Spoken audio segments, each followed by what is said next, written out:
بسم اللہ الرحمن الرحیم۔ معزز ناظرین السلام علیکم۔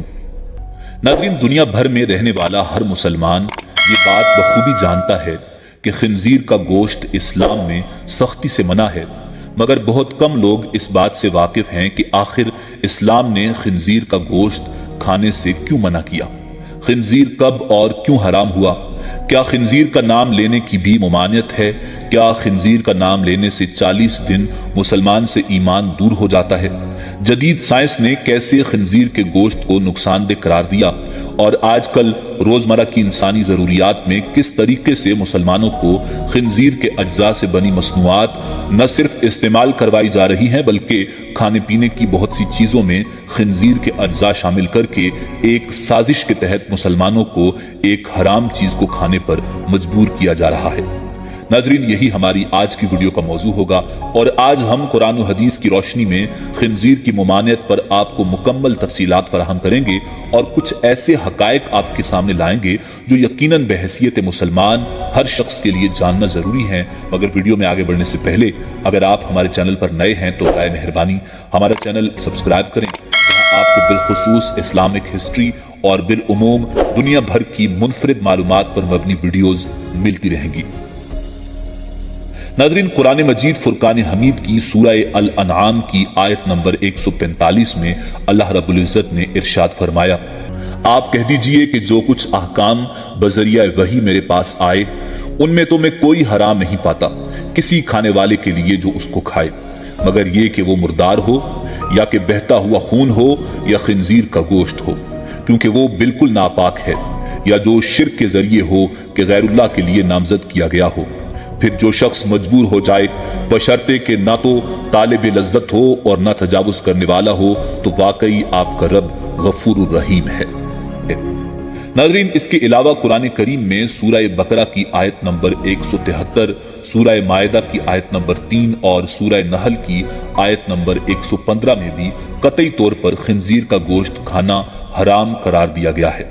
جبکہ سنن ترمذی کی حدیث نمبر 1297 میں بیان کیا گیا ہے کہ جابر بن عبداللہ رضی اللہ تعالی عنہ سے روایت ہے کہ میں نے فتح مکہ کے سال مکہ کے اندر رسول اللہ صلی اللہ علیہ وآلہ وسلم کو فرماتے ہوئے سنا، اللہ اور اس کے رسول نے شراب، مردار، خنزیر اور بتوں کی بیع کو حرام قرار دیا ہے۔ عرض کیا گیا، اے اللہ کے رسول، مجھے مردار کی چربی کے بارے میں بتائیں، اسے کشتیوں پر ملا جاتا ہے، چمڑوں پر لگایا جاتا ہے اور لوگ اس سے چراغ جلاتے ہیں۔ آپ نے فرمایا، نہیں، یہ جائز نہیں، یہ حرام ہے۔ پھر آپ نے اسی وقت فرمایا، یہود پر اللہ کی مار ہو، اللہ نے ان کے لیے چربی حرام قرار دے دی تو انہوں نے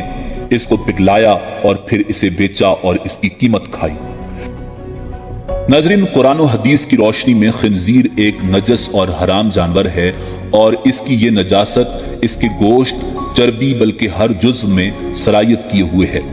اللہ سبحانہ و تعالی نے صرف گوشت کا ذکر اس لیے کیا کہ اصل مقصود گوشت ہی ہوتا ہے اور باقی اشیاء اس کے تابع ہوتی ہیں۔ اس لیے اس بات پر امت کا اجماع ہے کہ خنزیر نر ہو یا مادہ،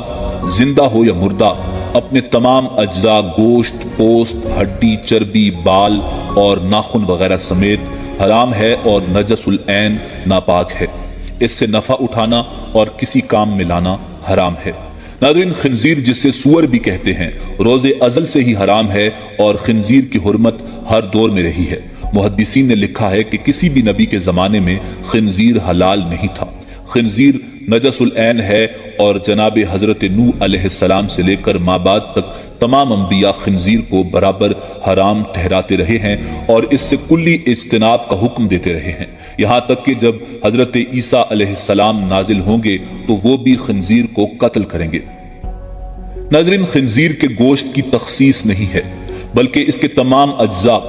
ہڈی، کھال، بال، پٹھے، سب ہی امت کے نزدیک حرام ہیں،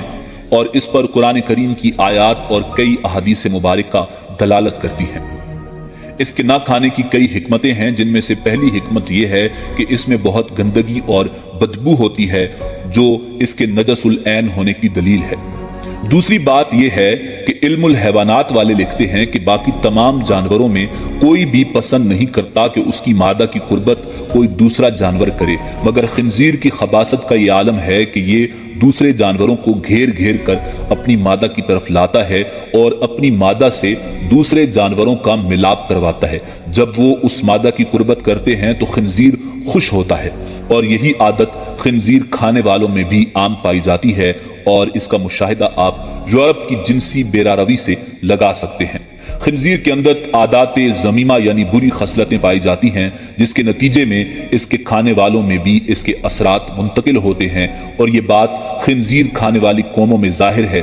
कि उनसे हया व बेशर्मी निकल गई है और वो मिसले जानवर जिंदगी गुजार रहे हैं।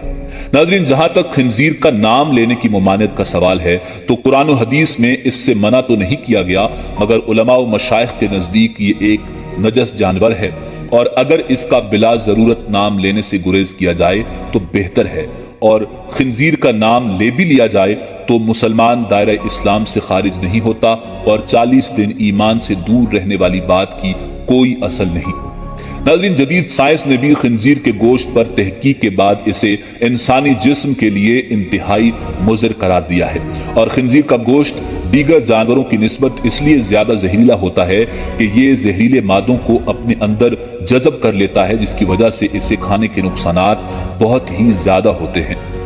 नाज़रीन, ये वाहिद ममालिया है जिसे पसीना नहीं आता, जिसकी वजह से जहरीले मादे खारिज होने की बजाय जिस्म के अंदर ही रह जाते हैं। खिंजीर इस कदर जहरीला होता है कि उसके ऊपर खतरनाक जहर का असर भी कम होता है, और मगरिब में जो लोग इसे पालते हैं उनका कहना है कि उन पर सांप के काटने का असर भी नहीं होता, जिससे आप खिंजीर के अंदर मौजूद जहर का अंदाजा लगा सकते हैं।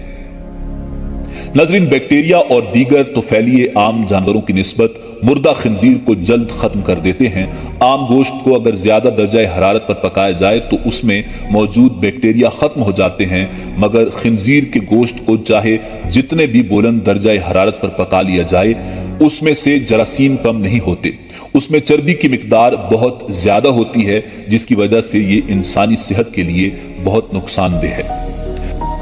नाज़रीन, हलाल जानवर जैसे गाय के जिस्म में 4 मैदे होते हैं, जिसकी वजह से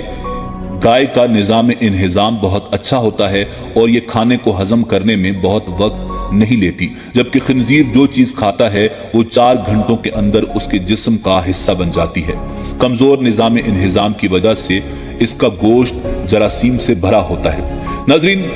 एक खिंजीर में 30 तरह की मुख्तलिफ बीमारियां होती हैं, और यही वजह है कि इसे हाथ लगाने से भी मना किया गया है। खिंजीर की वजह से इंसान को कई तरह की खतरनाक बीमारियां जैसे हैजा, टाइफाइड और मसाने का इन्फेक्शन हो सकता है। इसके जिस्म और गोश्त में जहरीले मादे और जरासीम गर्दिश करते हैं। इसके पायों में एक सुराख होता है जिससे बाहर के जरासीम अंदर जाते रहते हैं और ये मजीद जहर आलूद हो जाता है। नाज़रीन, मुसलमान के लिए असल यही है कि वो अल्लाह के अहकामात में अल्लाह की इताअत व फरमाबरदारी करे, और जिस चीज से अल्लाह रब्बुल इज्जत ने मना किया है उससे रुक जाए, चाहे उसमें अल्लाह सुब्हानहू व तआला के हुक्म और मुमानियत की हिकमत जाहिर हो या ना हो। और मुसलमान के लिए शरई हुक्म से इनकार करना जायज नहीं, और अगर उस हुक्म की हिकमत जाहिर न भी हो तो मुसलमान के लिए उस हुक्म को नाफिज करने और उसे तस्लीम और उस पर अमल करने से तवक्कुफ करना भी जायज नहीं, बल्कि जब भी नस साबित हो तो हिल्लत व हुर्मत में शरई हुक्म को कबूल करना चाहिए, चाहे उसकी हिकमत उसकी समझ में आए या ना आए।